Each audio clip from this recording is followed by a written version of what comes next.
Pumunta tayo sa kung saan ang mga dahon ay hindi nilalagas o nawawala nang walang kalooban ng Diyos.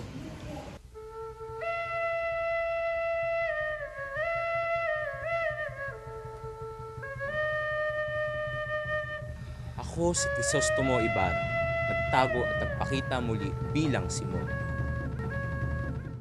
Ako si Maria Clara, nobya ni Crisostomo Ibarra. Ako si Tia Isabel, pinsan ni Kapitan Tiago at ako ang nag-alaga kay Maria Clara. Ako si Sisa, ina ni Basilio at Crispin. Nasaan sila?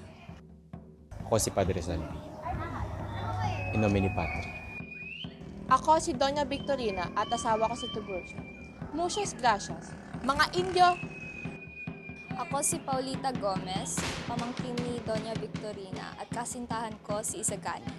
Ako si Isagani, isang makatang estudyante. Kasintahan ko si Paulita Gomez. Ako si Mr. Leeds, ang mahikerong Amerikano. Ako si Placido, sang-ayon akong ipatupad ang lengguwaheng Kastila sa Pilipinas. Ako si Huli, ang kasintahan ni Basilio. Ako si Basilio, ang nawawalang anak ni Sisa at ang nagmana ng yaman ni Alias. Ako si Pensyang. Ako ay nagtatrabaho bilang tagapag-alaga ng bahay ni Kapitan Tiago.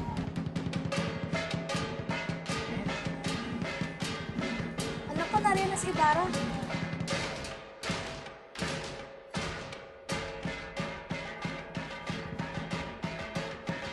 Muli pa bang magkikita si Ibarra at Maria Clara?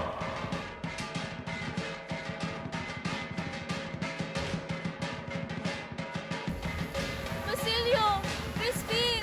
Mga anak ko, nasan kayo?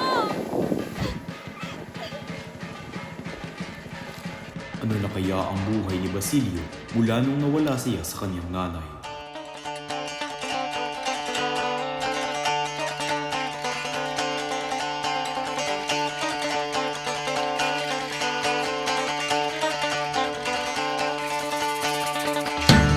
Ano na ba ang nangyari kay Crisostomo Ibarra?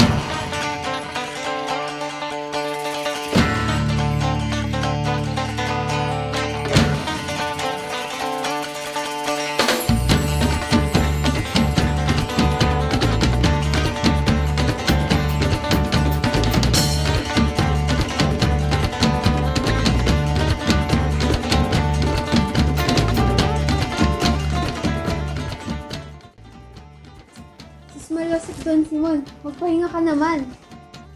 Hoy Sagani, alam mo ba kung saan nagtatago ang aking asawa? Hindi ko po alam, Senyora. Don.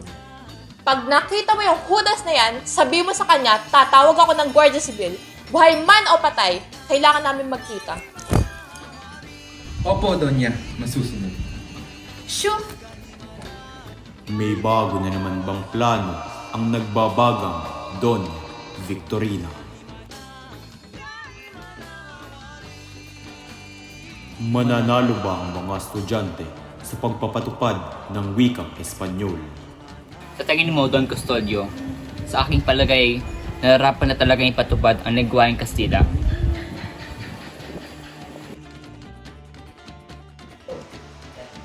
Magandang gabi, Don Studio. Mabuti't pinaunlakan mo ang aming paanyaya. Isang filibusterong matagal nang patay, ito'y masamang biro. Hindi kaya minumulti na tayo? Nagbabalik na nga ba ang isang Crisostomo Ibarra?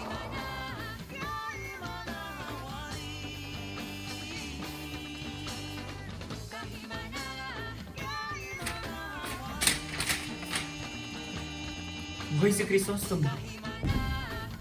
At siya si Simon.